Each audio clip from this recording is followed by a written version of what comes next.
Welcome to టీ10. నేను మీ సుందర్. ఈరోజు మన స్టూడియోలో ఉన్నారు ప్రముఖ విశ్లేషకులు కేవీఎస్ఎన్ రాజు గారు. నమస్తే రాజు గారు. నమస్కారం. భారత్ అమెరికా మధ్య తరచూ వివాదాలు ముందుకు వస్తున్నాయి. లేటెస్ట్గా ట్రాన్స్షిప్మెంట్ స్కామ్ అనే పేరుతోటి మరో వివాదం. ఏంటి వివాదము, ఎందుకు భారత్కి ఇలాంటి ఇబ్బందికరమైన పరిస్థితులు వస్తున్నాయని చెప్పమంటే ఏం చెప్తారు? భారత్ నుంచి వివాదాలేమి మనం సృష్టించటం లేదు, అంతవరకు క్లియర్. మొత్తం వివాదాలు సృష్టిస్తున్నదే ట్రంప్. లేదు అనేక రూపాల్లో మన మీద ఆంక్షలు పెట్టడం కానీ, మన మీద అబండాలు వేయడం కానీ, మన మీద టారిఫ్లు వేయడం కానీ, లేదు మన విద్యార్థులను కానీ మన ఉద్యోగులను కానీ అనేక రూపాల్లో మీకు వేధించడం అన్నది ట్రంప్ బాగా చేస్తుంది, అమెరికా చేస్తుంది. ఆ రూపంలో ఇప్పుడు లేటెస్ట్ జరిగింది ట్రాన్స్షిప్మెంట్ స్కామ్ అని. ఏంటండి అది?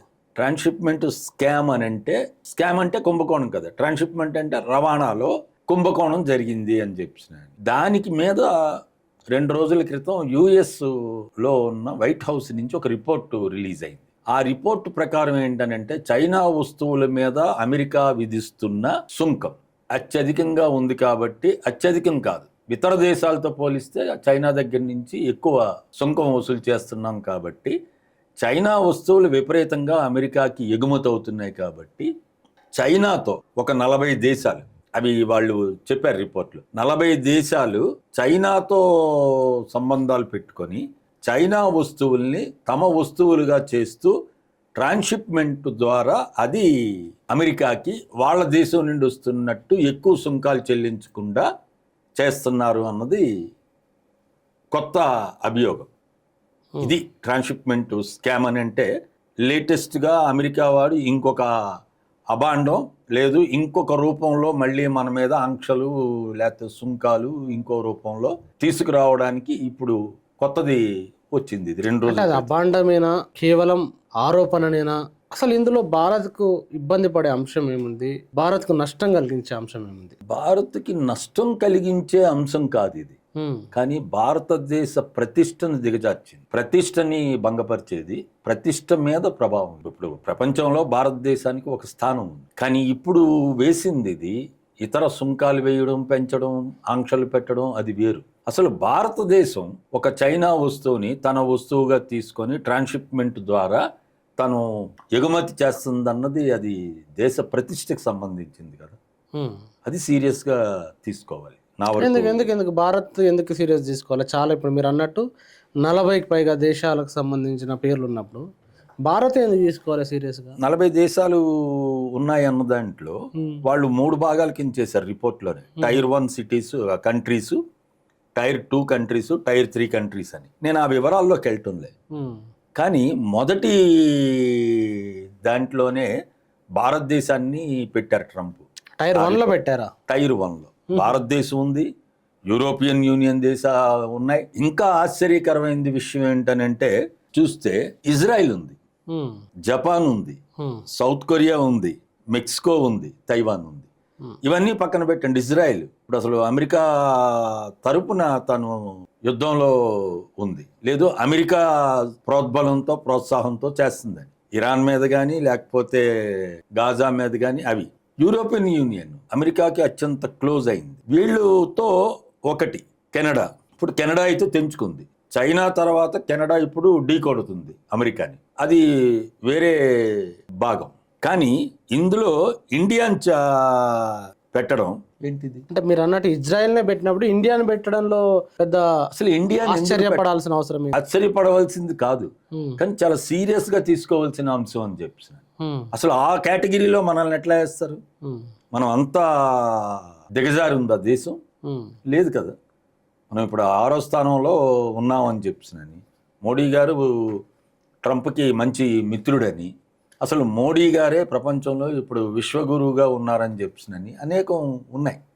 మరి ఆ రూపంలో ఉన్నప్పుడు అన్ని విధాలుగా అనుకూలంగా ఉన్నాయని అనుకుంటే అసలు ఇదేంటిది ఇంత అవమానకరంగా మన దేశం మీద ఇటువంటి ట్రాన్స్షిప్మెంట్ స్కామ్లో ఉన్న దాంట్లో టైర్ 1 కంట్రీస్లో భారతదేశాన్ని చేర్చడం అన్నది అసలు దేన్ని సూచిస్తుంది? అమెరికా అంటే కొత్తగా అమెరికా ప్రయోజనాల కోసం కొత్తగా మన మీద ఏమైనా ప్రెషర్ తీసుకురావడానికి, ఎస్పెషల్లీ మనం మోడీ గారి మీద ప్రెషర్ తీసుకురావడానికి వేసిన ఎత్తుగడగా ఉంది ఇది. ఎట్లా ఎత్తుగాడు అంటారండి? ఇండో అమెరికా డీల్ ఒకటి ముందుకొస్తుంది.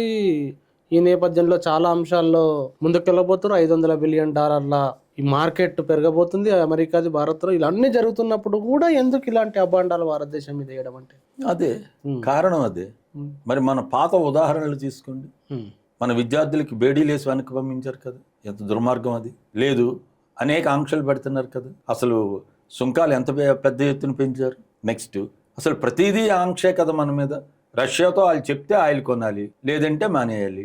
ఇరాన్తో కొనాలి, లేదంటే మానేయాలి. ఎవరిది ఏ దేశంతోనైనా ఎట్లా ఉండాలి అన్నది ఇప్పుడు అమెరికా నిర్ణయిస్తుందని కదా చెప్తుంది కాదు, ఇప్పుడు స్పష్టంగా కనిపిస్తున్నాయి కదా. ఇప్పుడు మళ్ళీ లేటెస్ట్ ఏంటి, రష్యాతో మీరు ఆయిల్ కొంటే మీకు 100% సుంకం వేస్తున్నాం అని చెప్పారు కదా. అట్లాగే మా వస్తువులు మీరు దిగుమతి చేసుకోవాలని ప్రెషర్ ఉంది కదా. మీరన్న యుఎస్ ఇండియా ట్రేడ్ అన్నది ఎందుకు ఆగిపోతుంది? కీలకంగా మన వ్యవసాయ ఉత్పత్తులు ఇతర ఏవైతే మనం అధికంగా ఎగుమతి చేస్తున్నామో, లేదు ఇక్కడ మనం నెంబర్ 1గా ఉన్నామో, వాటిని ఇండియాలో మాకు మీరు బాగా అవకాశం ఇవ్వండి అని చెప్పినది అమెరికా వాడు పెడుతున్నాడు. యుఎస్ ఇండియా ట్రేడ్ అయిపోయింది, రేపు అవుతుంది అని ఇప్పటికి చన్నాళ్ళ నుంచి చెప్తున్నారు. కానీ అది అవటం లేదు. ఎందుకు అని అంటే మనకి భారతదేశానికి బాగా నష్టం జరిగే అంశాలు ఉన్నాయని చెప్పినదిగా వచ్చాయి. వాటి మీద వాళ్ళు కోరుకుంటున్నారని ఇందులో ఉదాహరణ కూడా తీయొచ్చు. అమెరికా ఆంక్షలే కదా మన ఇన్సూరెన్స్ రంగంలో 100% FDIని, లేదు డిఫెన్స్లో 100%ని, బ్యాంకింగ్లో వాటిల్లో వీటిల్లో ఆల్మోస్ట్ అనేక కీలకమైన రంగాల్లో కూడా 100% ఫారిన్ డైరెక్ట్ ఇన్వెస్ట్మెంట్ అన్నది అంగీకరించడం అన్నది భారత్ కదా. సో ఇట్లా ఇప్పుడు వీటి మీద కూడా మీరు అన్నట్టు యుఎస్ ఇండియా ట్రేడ్ మీద కూడా ఏదైతే ఇప్పటి వరకు ఇంకా ఒక కొలిక్కి రావటం లేదో, అందులో కీలకమైనవి ఏవైతే అభ్యంతరాలు ఉన్నాయో భారతదేశం నుంచి, భారతదేశ ప్రయోజనాలు, దేశానికి ఇబ్బంది పెట్టే అంశాలు, వాటి మీద ప్రెషర్ పెట్టడానికి కూడా ఇది తీసుకురావచ్చు. ఇది చాలా పెద్ద అభండం. అంటే మీరు చెప్పినట్టు అమెరికా ఒక సావరెన్ కంట్రీ, ఇండియా ఒక సావరెన్ కంట్రీ. అలాంటప్పుడు అమెరికా వాళ్ళ దేశానికి ఎట్లా ఉండాలో అది ఆంక్షలు పెట్టుకునే స్వేచ్ఛ, ఆ సార్వభౌమత్వం అమెరికాకు ఉంటుంది. కానీ దాన్ని పాటించాల్సిన గత్యంతరం లేని పరిస్థితి భారత్కు ఉండాల్సిన అవసరం లేదు కదా. భారత్ ఒక సార్వభౌమ దేశం, ఇక్కడ ఒక ప్రభుత్వం ఉంది, ఒక యంత్రాంగం ఉంది, ఒక వ్యవస్థ ఉంది. ఇదే సార్వభౌమత్వాన్ని నిలబెట్టాల్సిన అవసరం ఇక్కడ ప్రభుత్వాలకు ఉంటుంది కదా. ఎక్కడ లోపం జరుగుతుంది? లోపం మన ప్రభుత్వం మీద ఉంది. కీలకంగా మోడీ గారు ప్రధాని అయిన తర్వాత జరుగుతున్న పరిణామాలు. అందుకే ఇక్కడ మనం చూడవలసింది భారతదేశం మీద ఇంత పెద్ద ఎత్తున వాళ్ళు ఎందుకు ఒక విధంగా దాడే, ఆంక్షలు పెట్టడం అన్నా ఇంకోటన్నా, ఇప్పుడు ఈ అభాండాలు వేయడం అన్నా, అసలు రిపోర్ట్ రిలీజ్ చేస్తారు వాళ్ళు. ఇదేమి సీక్రెట్ డాక్యుమెంట్ ఏం లేదు. అంతకుముందు విషయాల్లో కూడా, విద్యార్థులు ఇతర విషయాల్లో కూడా అవన్నీ కళ్ళ కట్టినట్టు వస్తున్నాయి. నెక్స్ట్ సుంకాలు పెంచడంలో కానీ ఇక్కడ నేను అంటుంది, ఎందుకు మన ప్రభుత్వం దాని మీద మాట్లాడటం లేదు? అసలు మోడీ గారు ఇంతవరకు ఎప్పుడైనా నోరు విప్పారా? ఆయన చాలాసార్లు అన్నారు కదా, పాకిస్తాను మీద ఇదైనా నేనే యుద్ధం ఆపాను, లేదు నేనే మాట్లాడాను, నేనే చేశాను అని అంటే, ఆయన బహిరంగంగా ప్రెస్కి చెప్తుంటే, బహిరంగంగా వాళ్ళ పార్లమెంట్లో మాట్లాడుతుంటే ట్రంప్, మన మోడీ గారు ఎందుకు మాట్లాడటం లేదు? మన పార్లమెంట్లో మాట్లాడరు, బయట మాట్లాడరు, ప్రెస్కి చెప్పరు, ఒక ట్వీట్ చేయరు. ఒక సందర్భంలో అన్నట్టుండు కదా, ఎవరి ప్రమేయం లేదు అని ప్రకటించినట్టుండదు. ఒక సందర్భంలో ట్రంప్ ఒక 30 సార్లు చెప్తే మోడీ ఒకసారి ఏదో మాట్లాడారు. ఎవరి ప్రమేయం లేదన్నారు తప్ప ట్రంప్ ప్రమేయం లేదని చెప్పారా? అది ఎందుకు చెప్పలేదు? మరి జనరలైజ్ చేసి ఒక్కసారి చెప్పారని మీరే అంటున్నారు. అసలు జనరలైజ్ ఎందుకు చేయాలి? ట్రంప్ డైరెక్ట్గా అంటుంటే, ట్రంప్ డైరెక్ట్గా అంటున్నారు కదా, దేశాన్ని అంటున్నారు, మోడీని అంటున్నారు. మరి ఇక్కడ ఎందుకు అది మోడీ వ్యక్తిగతంగా తీసుకుంటుందా, భయపడుతుందా? మరి మోడీ గారికి ఏంటి ఇబ్బంది? లేదు భారతదేశ ప్రభుత్వానికి ఏంటి ఇబ్బంది? మీకు కొన్ని విషయాలు చెప్తే ఆశ్చర్యపోతారు. కొన్ని విషయాలు ఇప్పుడు లేటెస్ట్ మన గవర్నమెంట్ ప్రెస్ ఇన్ఫర్మేషన్ బ్యూరో వాళ్ళు రిలీజ్ చేసిన దాని ప్రకారం తీసుకుంటే, ఇప్పుడు అమెరికాతో మనం చేస్తున్న వ్యాపార లావాదేవీల కన్నా చైనాతో చేస్తున్న వ్యాపార లావాదేవీలు ఇప్పుడు పెరిగే. ఇప్పుడు భారతదేశం వివిధ దేశాలతో చేస్తున్న వ్యాపారాల్లో ఇప్పుడు చైనా ప్రథమ స్థానానికి వచ్చేసింది, అమెరికా ద్వితీయ స్థానానికి వెళ్ళిపోయింది. అంటే దానికి దీనికి ఏమైనా లింక్ ఉందనుకోవచ్చా? లింక్ ఉన్నా లేకపోయినా మన ప్రభుత్వం అది ఆ లింక్ ఓపెన్గా ఉంది మీరు అన్నదానికి. ఓపెన్గా ఉంది. మీరు చైనాతో ఆంక్షలు పెట్టలేదు, చైనాతో చెయ్యొద్దని చెప్పినాను తప్ప. కానీ చైనాని బూచిగా చూపిస్తుంది కదా. తన డీటెయిల్గా లోపలికి వెళ్ళినప్పుడు కూడా ముడి వస్తువులు ఎన్ని ఉపయోగించినారు, ఎంత % ఉపయోగించినారు, దాన్ని బట్టి కూడా కొన్ని ఆంక్షల్ని, కొంత టారిఫ్ని పెంచుతామనే ఒక అగ్రిమెంట్ నేను కూడా కొద్దిగా ఫాలో అయి ఉన్నాను దాన్ని. అవును, అందులో ఉంది, అందులో ఉన్నట్టుంది కదా. అంటే ఈ నేపథ్యంలో చైనా దిగుమతులు భారతదేశంలో ఎక్కువైనాయి కాబట్టి దాన్ని కంట్రోల్ చేయడం కూడా ఒక లక్ష్యం ఉందా అమెరికాకి? చైనా దిగుమతులు అమెరికాకి భారతదేశానికి ఎక్కువ తక్కువ అని అంటే, చైనాకి ఎగుమతులు మనం చేస్తున్నాం కానీ దిగుమతులు ఇంకా ఎక్కువ చేసుకుంటున్నాం. మనకి చైనాకి వ్యాపారంలో లోటు ఉంది. అమెరికాతో మనం చేస్తున్న వ్యాపారంలో మనకి లోటు లేదు, సర్ప్లస్ ఉంది, మనకి సర్ప్లస్ ఉంది. కానీ టోటల్ ట్రేడ్ తీసుకుంటే ఇప్పుడు చైనా నెంబర్ 1 స్థానం ఆక్రమించింది అన్నది ఇన్ని బిలియన్లని కూడా చెప్పారు. అసలు అమెరికాతో మనకి సర్ప్లస్ రావడానికి కీలకమైన కారణం సర్వీస్ సెక్టర్, మన ఐటీ రంగం. ఇంకా మాట్లాడితే మన వస్తువులు ఎగుమతులు కన్నా సేవల ఎగుమతుల వల్ల మనకి ఎక్కువ ఆదాయం వస్తుంది. అది మనకి తెలుసు. మన మనుషులు అక్కడికి వెళ్ళి పనిచేస్తుంది, మనం ఇక్కడ వాళ్ళ కోసం సేవలు అందిస్తున్నది ఉంది. అందువల్ల ఆ రూపంలో. కానీ చైనాకి మనకి జరుగుతున్నది వ్యాపారమే, వస్తువులు ఎగుమతి, వస్తువులు దిగుమతి. అందులో చైనా చాలా బాగుంది, భారతదేశం చెప్పిన దానికి ఒప్పుకుంది అని కూడా చెప్పారు. కీలకమైన ఖనిజాలని చైనా అమెరికాకి కండిషన్లు పెట్టిన భారతదేశం మన విదేశాంగ మంత్రి మాట్లాడిన తర్వాత చైనా రిలాక్సేషన్స్ ఇచ్చి భారతదేశానికి ఎగుమతులు చేసిందని. చైనా వ్యాపారం చేస్తుంది, బెదిరించటంలే. మనం వ్యాపారం చేసుకుందామని చైనా చెప్తుంది. సరే, మన సరిహద్దు తగాదాలు ఇప్పుడు మన అజిత్ దోవల్ గారు కూడా చైనా వెళ్ళి ఇప్పుడు చెప్తున్నారు. చైనా అధ్యక్షుడు కూడా భారతదేశానికి రేపు బ్రిక్స్ సదస్సుల్లో పాల్గొనడానికి రాబోతున్నారని చెప్పి అదొక భాగం. కానీ అసలు చైనాతో సంబంధం లేనిది అమెరికా చెప్తున్న దానికి మన భారతదేశం అమెరికాకి ఎందుకు లొంగిపోవాలి? అది కదా కీలకం. భారతదేశాన్ని ప్రయోజనాలు ఏమి అన్నది దాని మీద కదా భారతదేశ ప్రభుత్వం ఉండాలి. భారతదేశానికి ఏం ప్రయోజనం, భారతదేశ ప్రజలకి ఏం ప్రయోజనం, ఎవరితో వ్యాపార సంబంధాలు పెట్టుకున్నా. అంతేగాని ఒక మీరన్నట్టు ఒక సార్వభౌమాధికారం కలిగిన భారతదేశం అసలు ఒక దేశానికి ఇంతగా లొంగిపోవడం ఏంటి కారణం మోడీ గారు చెప్పాలి, ఆయన చెప్పరు. మనం ఆలోచన చెయ్యాలి ఏంటి కారణం. ఎందుకంటే అంతకుముందు అనేకం వచ్చాయి, నేను ఆ వివరాల్లోకి వెళ్ళదలుచుకోలేదు. కానీ ఎందుకు మోడీ గారికి అంత ఇబ్బందా భయం? ఇబ్బంది అనొచ్చు, భయం అనొచ్చు, గౌరవం అనొచ్చు, మనం పదం ఏది వాడినా అసలు మోడీ గారు ఎందుకు మాట్లాడటం లేదు? ఎందుకు దేశ ప్రయోజనాలు ఇవి ఉన్నాయి కాబట్టి నేను అమెరికాతో నేను ఇట్లా మాట్లాడటం లేదని చెప్పమనండి. అది లేదు కదా. పోనీ చైనాతో నాకు నష్టం, చైనా నాకు ఇబ్బంది పెడుతుంది, అదేం చెప్పారా? లేదు. నేను లేటెస్ట్ మీకు అజిత్ దోవల్ గారు చెప్పాను. నేను నెక్స్ట్ మన బ్రిక్స్ ఏదైతే చైనా పెట్టిందో అందులో భాగస్వామి మొదటి నుంచి భారతదేశం. మరి ఎక్కడ ఇప్పుడు చైనాతో వ్యాపార లావాదేవీలు, ఇప్పుడు భారతదేశంకి నెంబర్ 1 స్థానం చైనా వచ్చేసిందని కదా వ్యాపార లావాదేవీల్లో. మరి ఇదేంటి? మరి ఇవన్నీ అనుకూలమైన విషయాలు కదా. చైనాతో ఒక్క బార్డర్ విషయం పక్కన పెడితే అది ఇప్పుడు మన నిపుణులే చెప్తుంది ఏంటి, మీరు చైనాతో అటువంటి సరిహద్దు సమస్యలు ఉంటే చర్చల ద్వారా చేర్చుకుంటాను. ఇప్పుడు చర్చలకే వెళ్ళింది అజిత్ దోవల్ గారు దాని మీదే. ఆ చర్చలు చేయొచ్చు, చర్చల ద్వారా సరిహద్దు సమస్యను పరిష్కరించుకోవచ్చు. వ్యాపార సంబంధాలే. మన సార్వభౌమత్వమే, మన దేశ ప్రయోజనాలే, దేశ ప్రజల ప్రయోజనాలు మన దేశ ప్రజల ప్రయోజనాలే. అసలు కీలకంగా వ్యాపారం అన్నది ఆర్థిక వ్యవస్థ మీద కదా ప్రభావం పడేది, వ్యాపార సంస్థల మీద కదా ప్రభావం పడేది, ప్రజల మీద డైరెక్ట్గా పడేది ధరల రూపంలో.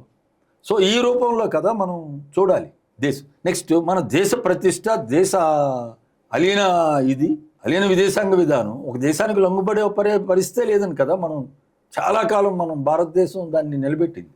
మరి ఇప్పుడు ఈ 12 ఏళ్ల నుంచి మోడీ ట్రంప్ ఇద్దరు చాలా దోస్తులు అంటారు. ఒకరి మీద అన్నట్టు తృతీయ ప్రత్యామ్నాయ దేశాలు, అలీన దేశాలకు ఒక లీడర్గా, ఒక ఛాంపియన్గా ఉంది భారత్. మనకు ఆ ప్రతి పేరుంది, మనం దాన్ని నడిపాం కూడా. మరి ఏంటయింది ఇప్పుడు? ఇది విదేశాంగ విధానం అని అంటే అమెరికా చెప్పు చేతల్లో అమెరికా నిర్దేశించిన ప్రకారం భారతదేశం విదేశాంగ విధానం ఉంటుందా? భారతదేశం ఒక విదేశాంగ విధానాన్ని రూపొందించుకొని దాని ద్వారా ఇతర దేశాలతో సంబంధాలు పెట్టుకుంటుందా? అది కదా మన విదేశాంగ విధానం. ఇప్పుడు ఏం విదేశాంగ విధానం? మనం పాలిస్తున్న దేశం గురించి అంగీకరిస్తాం, దేశంగా దానికి ఇవ్వాలి భూభాగం అని చెప్తాం. కానీ మరి అది మనం మాట్లాడడం, ఇజ్రాయెల్తో ఉంటాం, అమెరికా చెప్పింది వింటాం. ఇప్పుడు ఇరాన్ మనకు చాలా మంచి మిత్రదేశం, వందల సంవత్సరాల నుంచి భారతదేశానికి అనుకూలమైన దేశం, ఆయిల్ అత్యంత తక్కువగా ఇస్తున్న, తక్కువ ధరకి ఇస్తున్న దేశం. మరేంటి అసలు సోవియట్ యూనియన్తో అసలు భారతదేశం ఏర్పడినప్పటి నుంచి అనేక రూపాల్లో సోవియట్ యూనియన్ రష్యాతో మనకి అంత మంచి సంబంధాలు కలిగినటువంటి దేశం. మరి ఇవన్నీ ఏమయ్యాయి? ఇప్పుడు రష్యాతో ఆయిల్ కొనమంటే కొంటాం, వద్దంటే మానేస్తాం. కానీ రష్యాతో ఆయిల్ కొంటే మనకి లాభం, కొన్ని లక్షల కోట్ల రూపాయలు మనకి మిగులుతుంది. నెక్స్ట్ చాలా తక్కువ దీంట్లో వస్తుంది. అసలు మనకి ఏదైతే విదేశీ కరెన్సీ డాలరు కావాలి, విదేశీ కరెన్సీ లోటు ఇవన్నీ చెప్తున్నారో ఆ విదేశీ కరెన్సీలో మనం ఇవ్వక్కర్లేదు, డాలర్లో ఇవ్వక్కర్లేదు, డాలర్లో కొనుగోలు చేయక్కర్లేదు, చెల్లింపులు చేయక్కర్లేదు రష్యాతో చేస్తే, ఇరాన్తో చేస్తే. మరి మనం ఆయిల్ చాలా ఆధారపడి ఉన్నాం మనం దిగుమతి. మరి ఇవన్నీ ఎందుకు మన మోడీ గారికి వెళ్ళటం లేదు? మోడీ ప్రభుత్వం ఎందుకు ఇది ఆలోచించటం లేదు? ఇవి కదా మనం చూడాలి. అమెరికా ఏం మాట్లాడినా అమెరికా ప్రయోజనాల కోసం అమెరికా ఏదైనా మాట్లాడవచ్చు, అది ఇప్పుడు అమెరికా చేస్తుంది కూడా. కానీ భారతదేశ ప్రయోజనాల కోసం మన ప్రభుత్వం, మన మోడీ గారు, మన దేశభక్తి, మేమే దేశభక్తులం, ఇంకెవరు కాదు అని కదా మోడీ గారు 14 నుండి మనకు చెప్తుంది. మరి ఇంత దేశభక్తి కలిగిన మోడీ గారు ప్రధానిగా ఉండి ఇవన్నీ ఎందుకు జరుగుతున్నాయి అన్న అటువంటి మాటలు చెప్తున్నా, అటువంటి రిపోర్ట్స్ బయటకు వస్తున్నా, అంత ఓపెన్గా ట్రంప్ మాట్లాడుతున్నా మన మోడీ గారు పెదవిప్రు, మోడీ గారు మాట్లాడరు. మరేంటి దీనికి నిదర్శనం? ఇవి మనం ఆలోచన చేయవలసినవి. లేకపోతే ఇంకో రూపంలో ఇప్పుడు ఈ రిపోర్ట్ వచ్చింది, ఇంకా లేటెస్ట్ మీకు చెప్పలే. ఇప్పుడు ఆల్రెడీ అమెరికా ఇరాన్ మీద ఆర్థిక ఆంక్షలు పెడతాం, నీ సంగతి తేలుస్తామని చెప్పారు. ఓకే, అది అమెరికా ఇరాన్ తేల్చుకోవచ్చు. ఇప్పుడు భారతదేశంలో ఈరోజు రిపోర్ట్ వచ్చింది, 4 భారతదేశ కంపెనీల మీద అమెరికా వాడు ఆంక్షలు విధించాడని చెప్తున్నాను, ఆర్థిక ఆంక్షలు. మరి ఇదేంటిది లేటెస్ట్? ట్రాన్స్షిప్మెంట్ స్కామే లేటెస్ట్ అంటే ఈరోజు 4 మన కంపెనీల మీద ఆయన ఆర్థిక ఆంక్షలు విధించడం అన్నది మరేంటిది? మరి దీని మీద మన దేశ తాలూకా రెస్పాన్స్ ఏది? మన ప్రధాని గారు మాట్లాడాలి, విదేశాంగ మంత్రి మాట్లాడాలి, లేకపోతే ఆర్థిక శాఖ మంత్రి మాట్లాడాలి. అసలు ప్రభుత్వం నుండి ఒక గట్టిగా సమాధానం చెప్పాలి. అమెరికా ఇరాన్ అయితే భారతదేశం అంటే భారతదేశం ఇంకా ఎవరితో కూడా వ్యాపార లావాదేవీలు చెయ్యకూడదు, అమెరికా నిర్దేశించిన దాని ప్రకారం చెయ్యాలి, ఇండియన్ కంపెనీలు కూడా అదే చెయ్యాలి అని మరి ఇప్పుడు అమెరికా లేటెస్ట్ చెప్తుంది. సో ఇవి సీరియస్గా తీసుకోవాల్సింది మన మోడీ గారు కూడా. ఇప్పటికైనా ఆయన ధైర్యంగా, నేను 140 కోట్ల ప్రజానీకంకి నేను ప్రధానమంత్రిని, 140 కోట్ల మనిషిని నేనని చెప్తారు కదా. మరి 140 కోట్ల మనిషి అయ్యుండి, ప్రధాని అయ్యుండి, భారతదేశానికి ఇంత పేరు ప్రతిష్టలు కలిగి ఉన్న శక్తి ఉన్న భారతదేశం అని అనుకొని అటువంటి దానికి ప్రధాని అయిన మా మోడీ గారు ఇప్పటికైనా ఓపెన్గా భారతదేశ ప్రయోజనాలకి కట్టుబడి అమెరికాతో మీరు ఛాలెంజ్ చేయాలి. ఇప్పుడు కెనడా చేసింది. కెనడా అంత క్లోజ్ దేశం భారతదేశం కాదు అమెరికాకి. అసలు అనేక కూటముల్లో, అమెరికా ఏర్పాటు చేసిన కూటముల్లో కెనడా కీలక భాగస్వామి. కానీ ఇప్పుడు చెప్పింది సెప్టెంబర్ 7 నుంచి మీరు మా మీద వేశారు కాబట్టి మేము మీ మీద వేస్తామని చెప్తున్నాను. కెనడా ధైర్యంగా చెప్పింది. మరి కెనడాయే ఆ ధైర్యం చేసినప్పుడు మరి మనం ఎందుకు చేయకూడదు? మన మోడీ గారు ఎందుకు చేయకూడదు? మన ప్రభుత్వం ఎందుకు గట్టిగా మాట్లాడకూడదు? సో గట్టిగా మాట్లాడాలని నేను కోరుకుంటున్నాను. థ్యాంక్ యూ వెరీ మచ్ రాజు గారు. ప్రజలారా విన్నారు కదా, ఈ ట్రాన్స్షిప్మెంట్ స్కామ్ పేరుతోటి భారత ప్రతిష్టను దిగజార్చే పని ఒకటైతే, భారతదేశ సార్వభౌమత్వం సంబంధించిన అంశంలో అనేక అంశాల్లో జోక్యం చేసుకోవడం, అతి జోక్యం చేసుకోవడం, ఆంక్షలు విధించడం, దాన్ని ఇక్కడ నుండి మోడీ గారు పాటించడం అనేది ఏదైతే ఉందో అది సరైనదా కాదా అని అనేక ప్రశ్నలు, ఉదాహరణలు రాజుగారు మీ ముందు ఉంచారు. మరి వాటిపైన తప్పకుండా స్పందించండి. Thank you very much. చూస్తూనే ఉండండి DT10.